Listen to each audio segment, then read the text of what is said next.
l'investissement chilien, on a presque fait 5 ans après celui de l'Argentine, entre 4 et 5 ans après celui de l'Argentine. Et on est passé à Lolol, et c'est là qu'on a vraiment vu ce village, on y est resté, on a été un peu plus loin.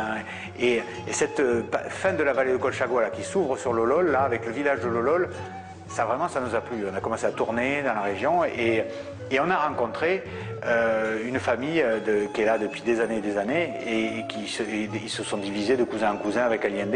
Et alors, ils sont pas un millier, mais ils sont une bonne centaine de propriétaires dans la région.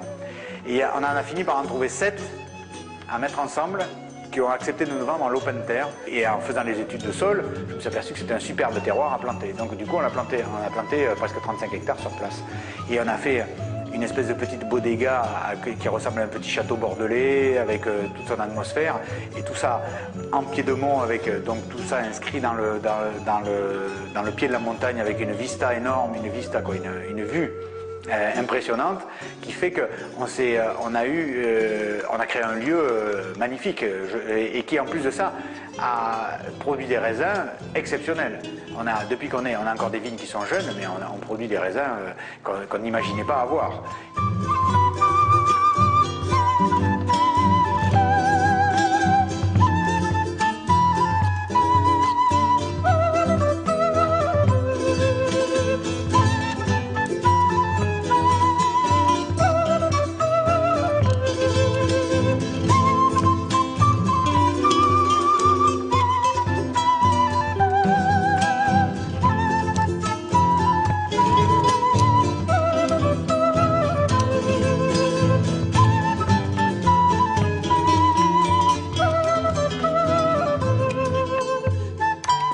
climatique, on est plus près de la mer que le reste de la vallée de Colchagua.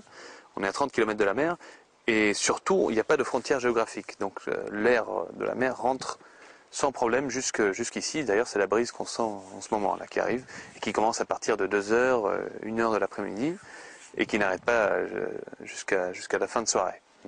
Donc ça permet de rafraîchir d'une part la température et d'autre part d'apporter de l'humidité ambiante, ce qui est indispensable pour que les feuilles travaillent et que tous les métabolismes primaires de production de sucre ou secondaires de production d'arômes et de tanins et compagnie se fassent sans problème et ne restent pas bloqués par un excès de chaleur.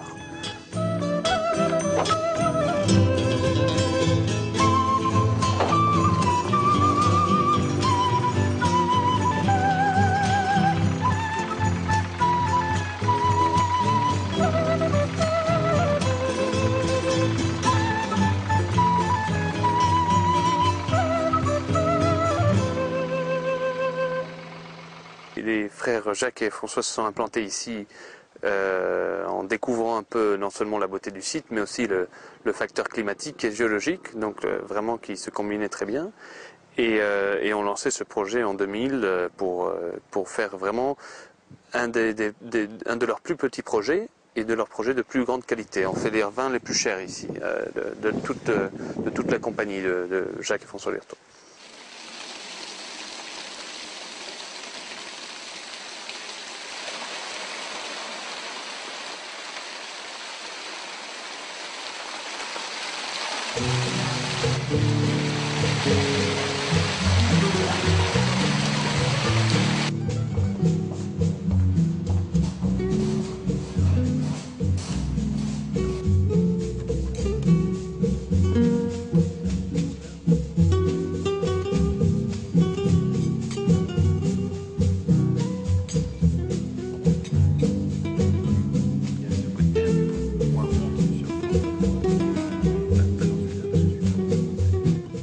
Nous soutirons directement en demi-muit. Ce sont ces fûts que vous voyez derrière moi qui sont de 600 litres, une mesure bourguignonne qui s'appelle le demi-muit et qui ont la particularité d'être très différents des 225 litres en termes de relation de surface, de contact avec le volume de la barrique.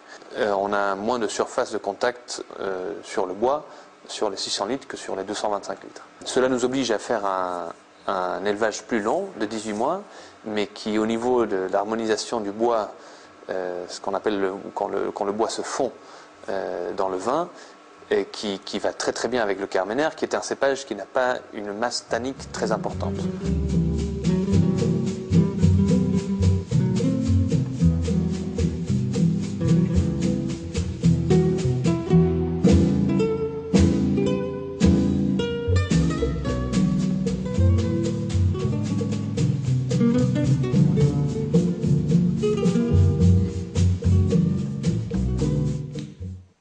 je suis très bien adapté au climat et aux gens locaux. Je n'ai aucun remords d'avoir passé mes dernières 4 ans ici, quoi. Au contraire, je suis vraiment très heureux, ça se passe très bien. Et en niveau entreprise, non, au contraire, on a énormément de flexibilité au niveau légal. On peut produire, on va dire, un peu ce qu'on veut, comme on veut, où on veut. Donc ça nous laisse une marge de travail au niveau technique fantastique. Et c'est ce qui fait un peu la force des pays du Nouveau Monde, comme le Chili, en termes de production de vin.